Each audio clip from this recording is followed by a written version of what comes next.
Assalamualaikum warahmatullahi wabarakatuh. 92,1 FM Radio Pesona, stasiun informasi terbaikmu. Halo Pesona Inspira, apa kabarnya nih? Udah sore hari ya.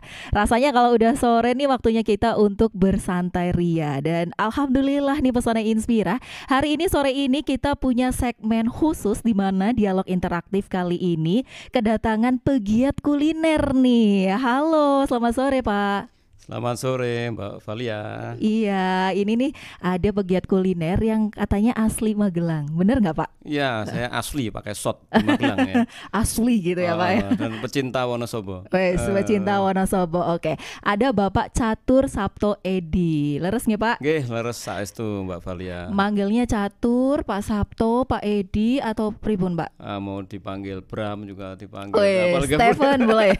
Stephen, panggil Muhammad boleh juga. Panggil Muhammad boleh. Oke, paling panggil Catur aja deh ya Pak Catur. Pak Catur ini merupakan pegiat kuliner yang suka blusukan ke tempat-tempat makanan yang ibarat kata nih belum terlalu terekspos. Setelah kedatangan sama Pak Catur jadi rame gitu. Bener nggak Pak? Alhamdulillah beberapa yang menyampaikan begitu ya. Oh gitu. Ada yang sudah rame jadi tambah rame gitu. Karena kita ingin mengangkat kuliner itu kan hasil budidaya ya, dari nenek moyang kita, dari sahabat-sahabat kita yang itu harus dikabarkan dan harus dilestarikan. Apalagi yang sudah legend-legend itu ya, kayak tadi saya ke Mie Ongklok, terus ke Brongkos, itu ya, di Warung Pojo itu sudah puluhan tahun. Gitu. Jadi di Wonosobo sendiri sudah ada beberapa lokasi yang tadi didatangi ya Pak ya. Kalau sejauh ini nih Pak Catur nih udah ke beberapa kota sih Pak. Berapa kota yang didatangi, berapa tempat makan yang dicoba gitu. Wow, ya nggak kehitung ya. Nggak kehitung ya saking banyaknya. Dari dalam dan luar negeri saya. Oke. Tapi yang paling berkesan Pak, ada nggak Pak yang paling meninggalkan jejak di ingatan Pak Catur? Ya sesuai selera kita.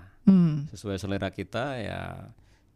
Di situ bumi dipijak, di situ langit dijunjung. Nah, kalau di Wonosobo yang ngangeni paling ngangeni ya Mie Ongklok. Yang paling ngangeni Mie Ongklok. Yes. Dari eminya atau dari sate sapinya atau dari kuahnya? Dari kuahnya. Yes. Yang lengket-lengket gitu ya Pak ya. Itu nggak ada di dunia lain itu. Iya benar. Karena memang kalau makan Mie Ongklok tuh memang adanya cuma di Wonosobo. Betul. Ketika kita sudah berpindah kota udah susah nyarinya. Itu. Kalau yang lain-lain misalnya gudeg di Jakarta ada. Ya, terus kemudian mie godok ya ada, tapi mie ongklok itu susah. Kalau nggak ke Wonosobo itu susah. Maka kalau di sini pertama mie ongklok, yang kedua orangnya saja dikemuli apalagi tempenya. Betul Pak. Orangnya aja dikemuli apalagi tempenya. Artinya nih orang Wonosobo lebih saling merangkul, lebih saling sayang gitu ya Pak ya. Oke, selama perjalanan mencoba kuliner terus akhirnya punya dampak ke masyarakat secara ekonomi kayak gitu.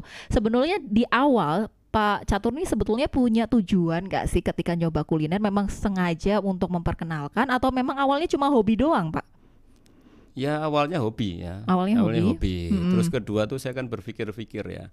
Kita kadang tidak merasa bahwa kekayaan budaya kita itu jauh lebih banyak dari kekayaan di banyak-banyak tempat lain di dunia. Gitu.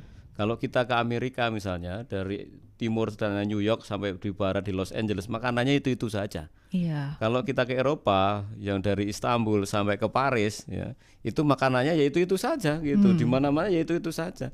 Coba kalau kita nggak usah jauh-jauh, nggak usah dibandingkan dengan di ayam tangkap di Aceh atau papeda di Papua. Misalnya dari sini saja, dari empal gentong Cirebon, terus kemudian sate Tegal, turun soto Sukaraja, masuk sini mie ongklok, kemudian kupat tahu Magelang, ke kanan gudeg Jogja, terus kemudian nasi liwet Solo, nyebrang ke Madiun dapat pecel Madiun. Itu kekayaan yang luar biasa. Oke, jadi artinya awalnya berangkat dari hobi, tapi akhirnya malah timbul rasa cinta terhadap makanan-makanan Nusantara untuk dipromosikan gitu ya. Oke, ini sih hal yang sangat menarik ya, karena biasanya orang tuh kalau udah hobi ya udah hobi aja, menghasilkan cuan aja. Ternyata ini bisa nggak cuma cuan ke kita, tapi kita bantu menghasilkan cuan ke pedagang-pedagang gitu. Kalau misalkan nih Pak, kalau di Wonosobo bisa tinggal 1 bulan, pengen nyobain apa lagi Pak? Waduh, Kalau sebulan ya, Mm-mm. di sini kan di sini ada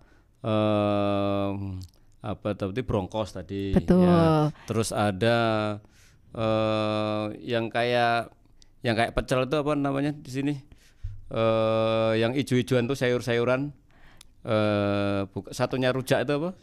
Lotek. Lotek. Ah, Nah, oke. saya tadi tuh tapi penuh terus. Iya, memang Itu parame di situ tuh. Itu kok antrinya panjang. Waduh, ya kita di Longkrang tadi itu juga saya kalau setiap ke situ penuh.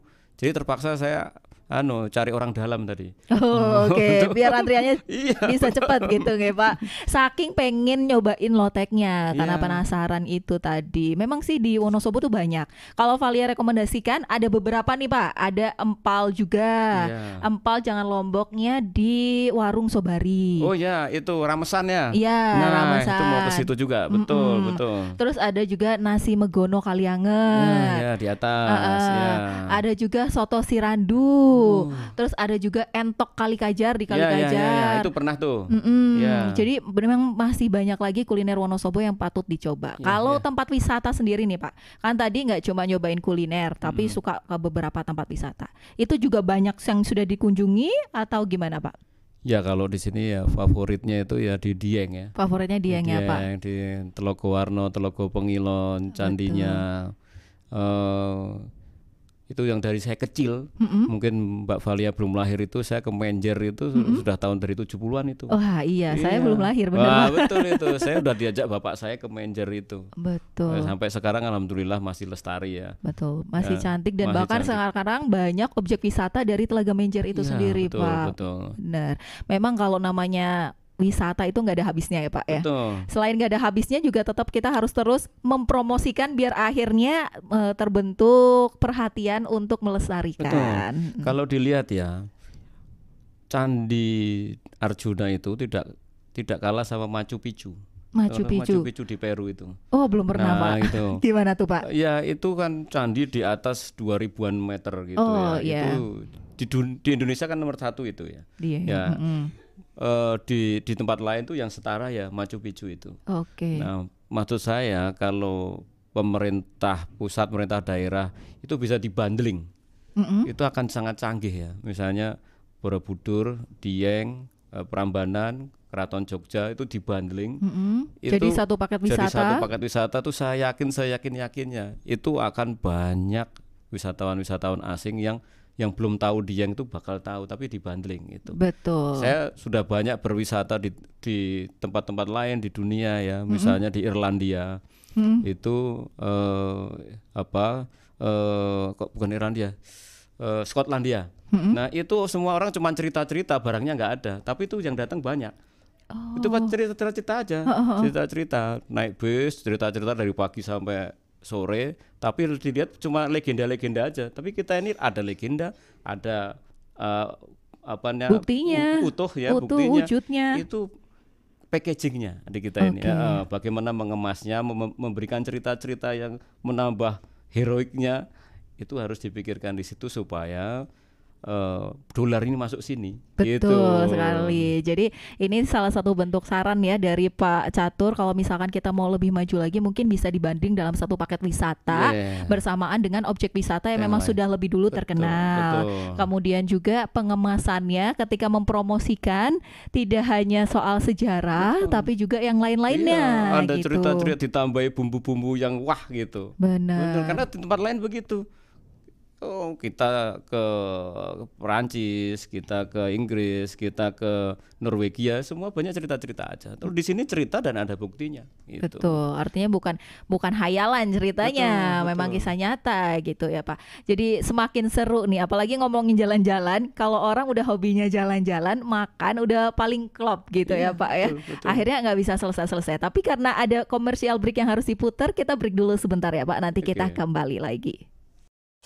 92,1 FM Radio Pesona, stasiun informasi terbaikmu. Pesona Inspira saat ini, sore ini Valia masih dalam program dialog interaktif, di mana kali ini nih Valia ditemani sama Pak Catur, seorang penggiat kuliner yang udah banyak sekali tempat-tempat wisata dan kuliner ini dipromosikan secara tidak langsung sama Pak Catur nih. Jadi kalau Pesona Inspira tuh penasaran siapa sih Pak Catur? Siapa Pak Catur Sabto Edi? Mungkin Pesona Inspira bisa searching tuh ya di Instagramnya untuk mengetahui profil beliau. Ada di Catur Sabto Edi. Caturnya pakai TJ ya Pak ya, betul berarti, ya. Berarti usianya udah 50 ke atas. Iya. Karena spellingnya TJ gitu ya. Iya, karena perubahan TJ dari C itu tahun 72. Iya ya, tapi yang penting kan jiwanya masih muda. Iya. Nggak peduli dia umurnya berapa, yang penting jiwanya masih muda. Oke, kembali soal mengulik khasana kuliner dan potensi wisata lokal nih. Tadi kan Pak Catur sudah sempat cerita ada banyak objek wisata dan tempat makan yang sudah diulas sama Pak Catur. Itu prosesnya gimana sih Pak ketika mau mengulas itu tuh, milihnya tim kreatif yang milih, punya tim sendiri, atau masukan dari teman-teman yang memfollow Bapak? Mayoritas itu dari teman-teman yang memfollow. Tapi saya ada semacam persyaratan atau apa ininya, filternya. Yaitu saya lebih senang masakan-masakan yang legend gitu. Yang asli, yang sudah puluhan tahun, karena biasanya cocok dengan selera saya. Gitu. Jadi dari masukan-masukan itu dipilih lagi nih kira-kira yang legend, yang otentik, yang khas daerah yang mana gitu ya. Yang terutama yang UKM ya, yang bisa saya lebih dorong gitu. Ada juga sih yang 1-2 yang memang sudah settle karena memang enak dan bersahabat dengan saya lama. Saya promote, alhamdulillah ya, yang sudah lumayan laris jadi tambah laris lagi. Gitu. Kalau misalkan setelah ini nih ada Pesona Inspira yang terus menghubungi Pesona FM, mau dong saya didatengin sama Pak Catur, boleh nggak Pak? Oh siap ya. Siap sekali. Jadi yang bisa kita bisa menebarkan manfaat kepada sahabat-sahabat kita di Wonosobo. Betul. Jadi kalau mau kasih masukan juga selain follow akunnya Pesona Inspira, akunnya Pesona FM, Pesona Inspira juga harus follow akunnya Pak Catur dulu ya, biar bisa berhubungan langsung. Kalau misalkan nggak bisa lewat Pesona FM, bisa lewat Pak Catur langsung di Instagramnya gitu. Kembali lagi nih soal kuliner dan wisata lokal. Namanya nyobain kuliner ya Pak. Pasti kita sering kekenyangan. Ada juga makanan-makanan yang bikin kolesterol naik atau gula darah naik. Ditambah lagi kalau namanya wisata, kita suka nggak berasa tiba-tiba capeknya belakangan.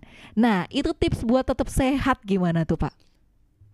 Kalau untuk sehat, yang pertama ya makanannya itu meskipun kita sedang makan tapi tahu batas-batasnya, tahu dosisnya. Yang paling repot itu kan lupa diri itu. Kita susah stop biasanya. Tahu batasnya.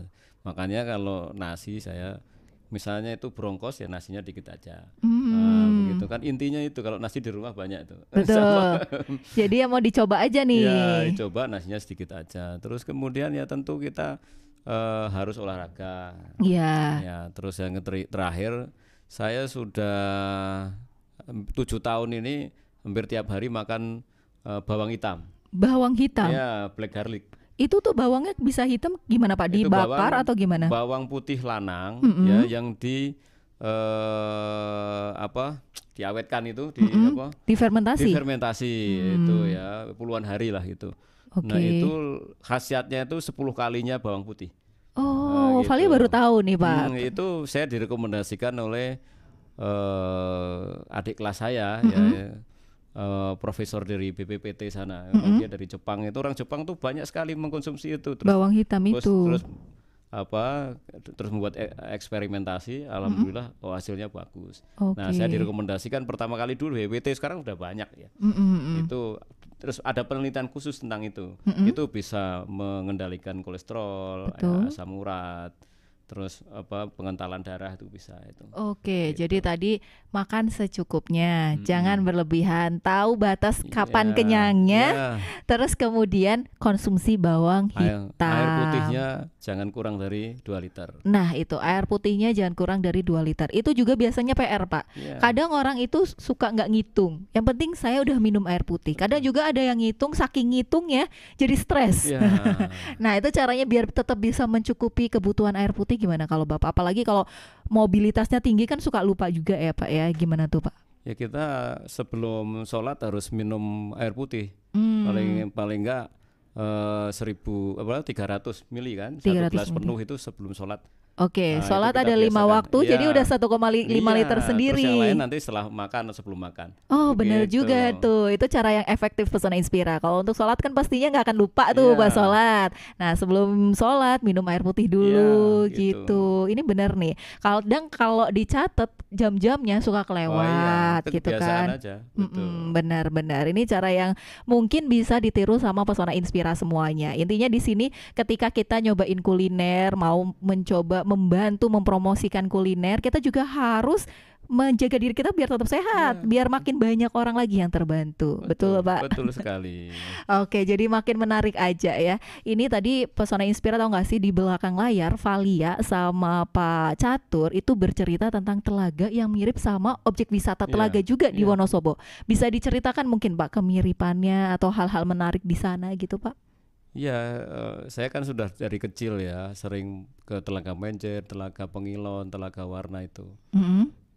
Salah satu favorit saya tuh kalau di Asia itu di Jepang. Oke, Itu Jepangnya tuh bukan Jepangnya Pulau Honshu yang gede, tapi Jepang Hokkaido di atas itu.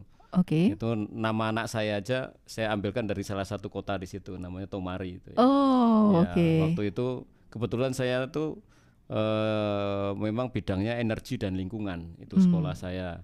Nah itu waktu itu saya diundang oleh Mitsubishi Mm-mm. untuk peresmian pembangunan teknologi pembangkit listrik tenaga nuklir di sana. Iya. Nah itu 4 kali 1000 megawatt. Terus kemudian kita jalan-jalan, itu di sana ada persis sekali dengan Mm-mm. Telaga Warna itu.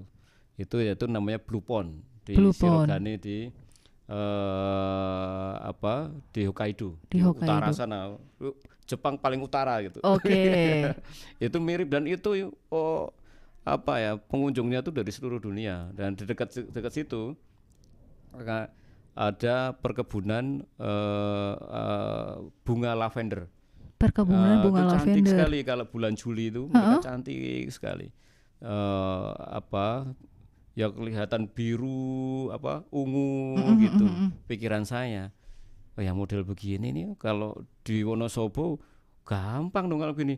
Tahu nggak lavender tuh harganya berapa? Itu Berapa tuh seluruh Pak? dunia ya sepucuk itu berapa, sekitar 500 yen. 500 yen itu kan 500.000 ya. Oh, oh. Itu Lumayan ya. cantik-cantik, iya. Ya kayak Betul. kita harga tulip itu Mm-mm. ya segitu. Misalnya ya di Wonosobo misalnya harus ada ya sedikit-sedikit mulai begitu. Oke. Ya maksudnya orang-orang dunia, turis-turis asing yang berkunjung ke Pondok Borobudur lalu berkunjung ke Dieng, di situ ada bunga-bunga yang dicintai masyarakat dunia, yang disenangi masyarakat dunia. Nah, Oke. itu saya Mungkin kira mm-mm. kalau kita concern dengan itu, maka pendapatan masyarakat itu bisa naik itu. Oke, Nah, jadi kalau mungkin bisa dipelajari bisa dipelajari dari gitu. situ, dari objek wisata tadi Blue Pond tadi ya Pak di Ya, betul. Hokkaido Jepang Yes. gitu. Pak ini karena kita tuh waktunya hampir habis. Oke. Sebelum nanti kita satu kali break dan kemudian closing, ini ada pertanyaan nih Pak dari Pesona Inspira. Halo, selamat sore Mbak Valia dan Bapak Catur, dari Nuri di Sapen nih. Ada 2 pertanyaan Pak. Yang pertama nih, menurut Bapak makanan Wonosobo yang paling dikangenin tuh apa sih Pak?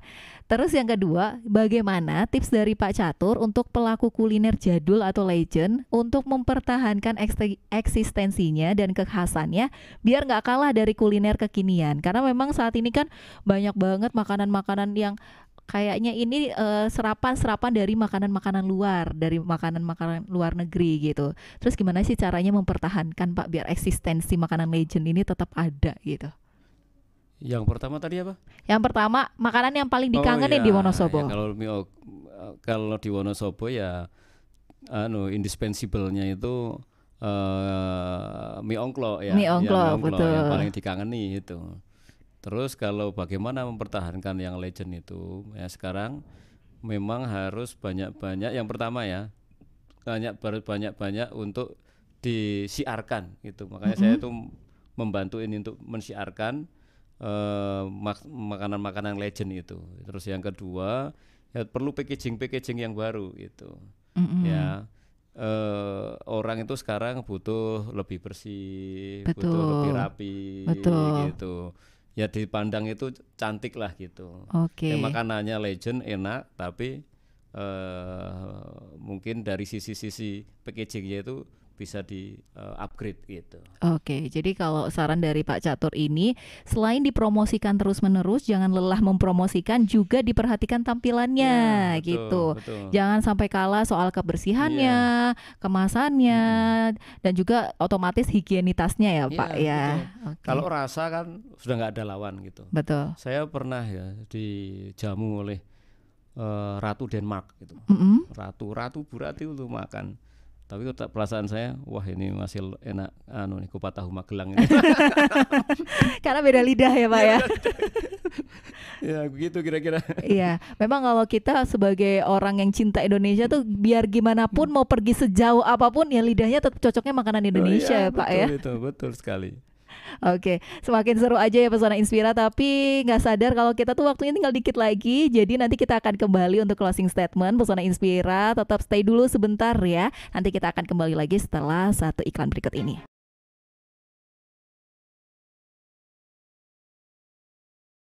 Pesona Inspira 92,1 FM Radio Pesona, stasiun informasi terbaikmu. Betul sekali, dialog interaktif ini dikemas sama profesional yang tahu di bidangnya. Gimana nggak tahu, karena pengalamannya banyak banget. Ada Pak Catur Sabto Edi selaku pegiat kuliner yang sudah keliling dunia, keliling Indonesia, membantu mempromosikan kuliner dan objek wisata lokal yang ada di Indonesia. Dan dari tadi nih kita udah ngobrol-ngobrol soal kuliner-kuliner yang beliau sudah coba, bahkan di Wonosobo yang sudah dicoba ya Pak ya.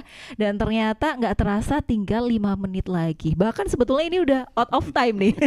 Kita kasih bonus nih. Jadi Valia penasaran nih, kira-kira kalau menurut Pak Edi, conclusion dari obrolan ini tuh apa sih Pak?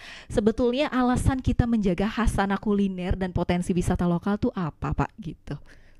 Yang pertama itu kita ini diperintahkan untuk bersyukur kepada Allah ya. Kita kan ada orang diangkat jadi wali itu karena bersyukur bisa makan gitu. Betul. Nah, kalau kita nggak jadi pejabat itu nggak mati. Orang nggak punya kerjaan juga nggak mati. Orang nggak jadi penyiar juga nggak mati. Tapi Benar. orang nggak makan mati itu. Benar-benar Itu Pak. makan itu penting itu. Ya satu, kedua itu bersyukur. Nah bersyukurnya itu seperti apa?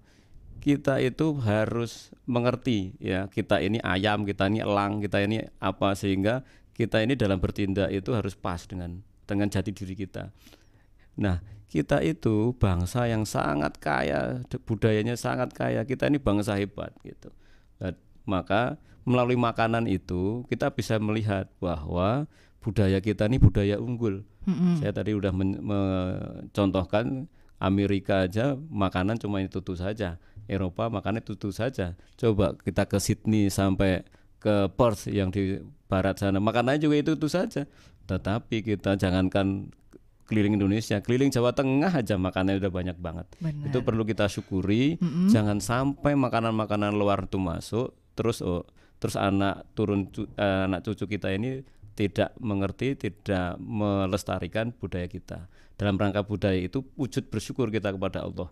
Jadi itulah kita melestarikan, mencoba itu semua kita siarkan kembali bahwa harus ada kebanggaan kita terhadap kebangsaan, kejati dirian kita untuk melangkah kita menjadi bangsa yang lebih besar. Betul, karena memang sebaik-baiknya negara itu yang punya signature sendiri, yang punya warisan kebudayaan sendiri gitu ya Pak. Kalau nggak punya sisi warisan kebudayaan yang dijaga ya kayak nggak punya akarnya Betul, gitu itu. ya. Betul sekali Pesona Inspira. Ini menarik sekali karena Valia alhamdulillah bisa ketemu sama Pak Catur Sabto Edi. Malah akhirnya pengen nih sesekali nanti kapan-kapan siapa tahu bisa ikut khasanah kuliner bareng keliling beberapa kota di Wonosobo ya. Sekali lagi berarti tadi bisa ya Pak, kalau misalnya ada Pesona Inspira yang pengen Pak kesini dong Pak, boleh Ya, komen harus, ya. Iya, harus dikomen, harus diberikan saran. Kita ada feedback nanti supaya ini dalam rangka kemajuan, kelestarian budaya bangsa Indonesia, khususnya budaya Jawa Tengah, Jawa ini ya. Oke, Gitu. betul. Jadi sekali lagi untuk Pesona Inspira yang pengen berkomunikasi dengan Pak Catur atau penasaran dengan profilnya Pak Catur, bisa langsung ke akun Instagramnya aja di @catursabtoedi. Caturnya pakai TJ Pesona Inspira.